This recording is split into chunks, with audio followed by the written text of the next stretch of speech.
So this is going to be a continuation from that last topic. So we start with slope fields, and we saw that that gives us a family of functions, and we saw how to construct a slope field. And that's basically you just take the x and y coordinates and you plug it into the slope, and then you draw these little line segments that have the slope that's given.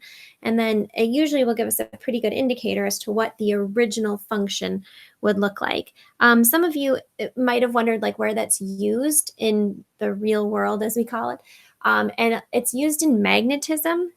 Some slope fields were constructed there. So if you took physics and you learned about magnetism, you probably saw slope fields. Anyways, what is a differential equation? So we're going to switch to what we call a differential equation. It's very, very similar to what we would call an integral. So it's the same notation, but this time sometimes we're going to have x's and y's in our equation. So think similar to implicit differentiation, very similar to implicit differentiation. So we're going to get right into the first example here.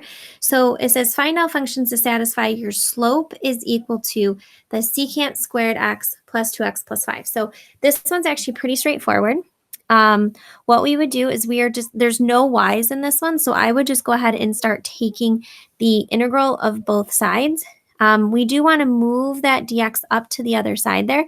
So I'm going to have the integral of dy is equal to the integral of secant squared x plus 2x plus 5, throw that in parentheses, and then tack on a dx at the end. So the integral of y, that would be like a 1y. I remember with anti-differentiation, you gain a variable every time. So this will give me y is equal to, now what has a derivative of secant squared is tangent of x. What has a derivative of 2x, so we're going to do, the 2 comes along for the ride. The x gains a 2 as an exponent because it had a 1, and then you divide by that new exponent. The 5 is going to gain an x. Technically, that's to the first divided by 1, and then we add a c. You could leave it like that. I would probably just clean it up a little bit so that it says tangent of x plus x squared plus 5x plus c. And then if you wanted to check your answer, you could differentiate that and you would see that you get the derivative that's up there at the top. So pretty straightforward when there's only x's. I believe the next question is very similar. We still have only x's. We're going to work it the exact same way, but this time we're going to solve for what c is. I think somebody asked that in class, like, will we ever solve for c? And it's very simple because when you're done, you just plug in your initial condition there. So we have, again, dy dx is equal to e to the x minus 6x squared. So what I'm going to do here is I'm going to separate those variables. So I'm going to leave the dy equals e to the x minus 6x squared dx. So I just brought the dx up to that side there. And then I'm going to integrate both sides with respect to its variables. So over here, I gain a y is equal to, you could split this up if you want to, but it's pretty straightforward. The antiderivative of e to the x is e to the x, and that's because the derivative of e to the x is e to the x, minus the 6 comes along for the ride. X squared becomes x to the third, and then you divide by that new exponent, and then add a c on the end there. Let's clean that up a little bit. So that gives me y equals e to the x minus 2x to the third plus c. Now, we're not done with this question. Normally, we would be, but they gave us that initial condition up there, and they said when x equals 1, y equals 0. So we're going to have 0 equals e to the first minus 2 times 1 cubed plus c.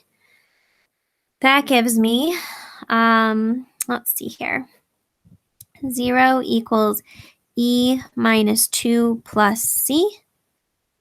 I'm going to subtract the e and add the 2, so I will have c equals 2 minus e. Final equation will be y equals e to the x minus 2x to the third plus 2 minus e. So all I did was took that c and plugged it in there at the end. Now, remember, you can always go back and check this because this is your original equation. So if you took the derivative of this, you should get back to the original, which we did. And you should also be able to plug in this point right here into this equation and see that you get 0 when x equals 1, which you will.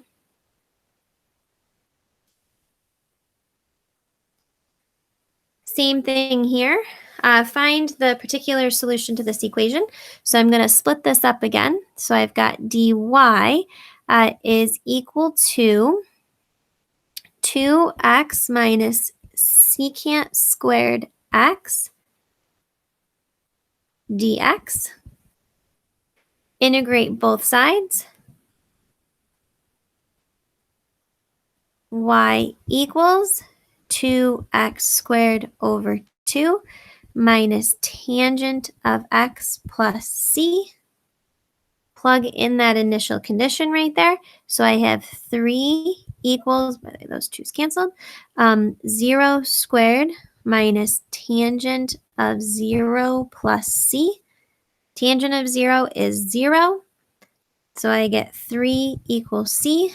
Final equation, y equals x squared minus tangent of x plus 3.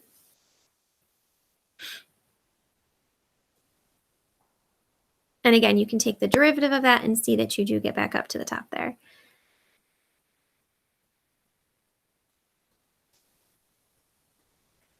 Okay, now for this one here, same thing. They're just giving it in different notation. It says that the derivative is equal to that. So we know that dy dx is equal to e to the negative x squared. I'm going to separate, so I get dy is equal to e to the negative x squared dx. I'm going to integrate both sides.